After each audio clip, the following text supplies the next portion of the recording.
कर, पैठण वरून कावडी भरून कानिपनाथच्या मडीला जा. बोल ना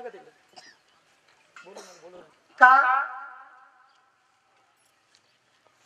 तर कलियुगामध्ये नाथ संप्रदाय असा आहे हे बघा, कोणी कोणाच्या संप्रदायाचं काही म्हणतात, पण हा एक संप्रदाय मूळ आहे, आदिनाथ गुरु सकल श्रीराम.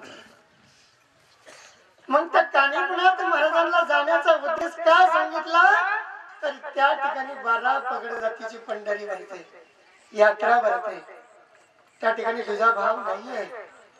आज बघा, पारध्याचा मुलगा रंगपंचमीच्या पर्व कालावर किन्नर स्वरूपामध्ये तो असताना रंगपंचमीच्या दिवशी कानिपनाथ महाराजांना त्यांनी एक साकडं घातलं. काय साकडं होतं, भगवंता तू जगाला पावला तो खोटा, मला पावला तो खरा. तो कोण होता, किन्नर होता. आणि त्यावेळेस प्रबुद्ध नारायणाला त्यांनी मागणी केली, हे प्रबुद्ध नारायणा, कानिपनाथा मला आई व्हायचंय. काय व्हायचंय बघा, लहान मुलांच्या लक्षात येत, शहाण्यांच्या येत नाही. काय व्हायचं होतं महाराज, त्या किन्नरला आई व्हायचं होतं. बघा, नवस तर केला. महाराज आता सगळं बुडत चाललं, तिथंही लोक नशा करून जातात, पवित्रता राहिलेली नाहीये, आपला समाज बुडतीकडे चालला. जरा बघा, आता इस्तिमा झाला, कशी एकजूट होते. आपण हरिपाठात एकजूट येत नाही, बाकीच्यात कधी एकजूट यायची.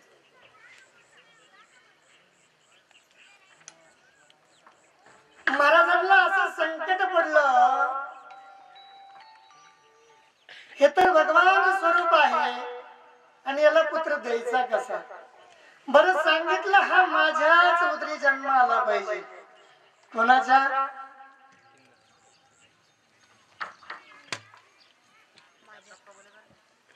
सांगितलं, हे प्रभू नारायण, आजच्या रंगपंचमीवर मी जो नवस केला, हा नवस फेडण्यासाठी मी आणि माझं बाळ तुझ्या पुढल्या रंगपंचमीला आलो पाहिजे.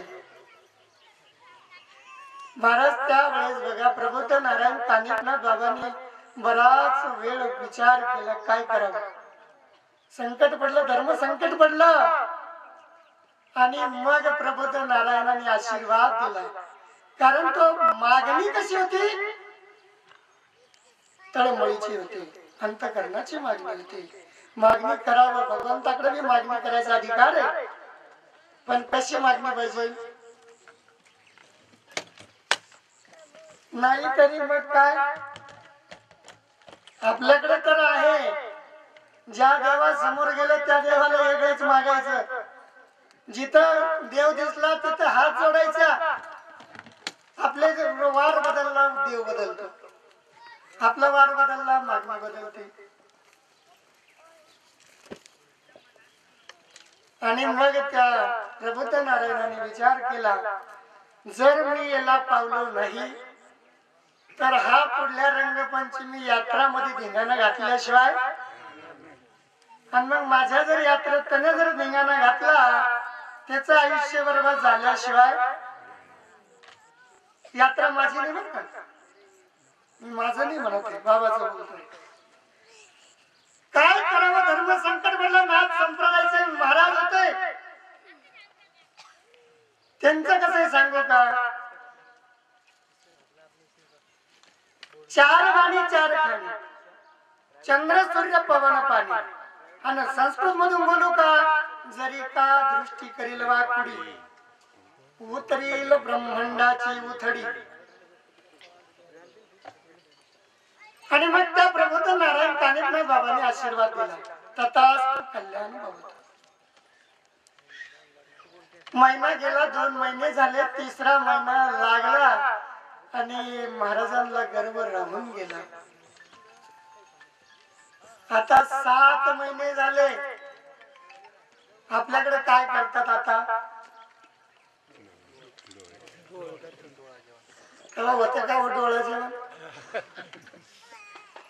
पोट वाढू लागलं, बाळ वाढू लागलं, बाळाचा सगळं आतलं जे काही असेल सिस्टम ते वाढू लागलं. मग ते बाळ हळूहळू लात मारू लागलं. कधी त्याची टाळू लागायची तर कधी बऱ्याच वेदना झाल्या. आता काय करावं? 8वा महिना लागला, 9वा लागला आणि त्या किन्नरनं पुन्हा बाबाला विनंती केली, देवा ही जन्माला बाहेर यायचं कसं? अरे ज्यानं तयार केलं आतमध्ये बघा. हे तुम्हाला वेगळं वाटत असेल काहीतरी. मी तोताण कुठलीच गोष्ट कधी बोलत. पुण्यामध्ये गळलिंब म्हणून गाव आहे.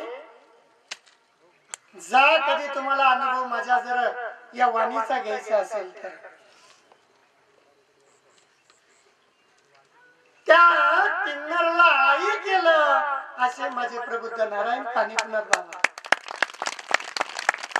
आणि आजही त्या गळलिंब गावामध्ये जसं आपल्याकडे इकडे काहीतरी मी पूर्वी काही ऐकलं होतं, वाल्मिक नाव काय वालझरी असं काहीतरी काय वालझरी का? हा तिथे गेलं म्हणजे मुलं व्हायचे मग त्याचं नाव वाल्मिक ठेवायचं. तसं आज बी त्या गळलिंब गावामध्ये एक लिंबाचं झाड आहे. त्या लिंबाच्या झाडाखाली त्या किन्नरची समाधी आहे, त्या आईची समाधी आहे. आणि तिथं जाऊन जर ते ह्या जोडप्यानं ज्यांना संतती होत नाही यांनी नुसतं स्नान जरी केलं ना तरी मूल होत.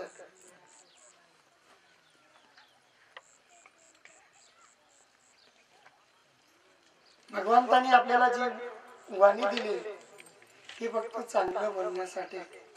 आपल्याला जे हात दिले ते फक्त त्याच्याच नामस्मरणासाठी. हे मुख दिलं हे सुद्धा त्याच्याच नामाचा जे जयकार करण्यासाठी.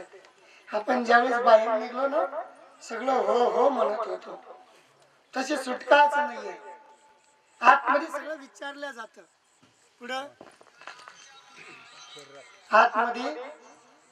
आणि ज्यावेळेस त्या आईच्या कोकातून बाहेर पडणार बाळ असो ती मूल असो या मुलगी असो ती हो हो म्हणते. बाहेर पडल्याच्या नंतर नाही नाही देवा मी तुला वचनच दिलेलं नाही.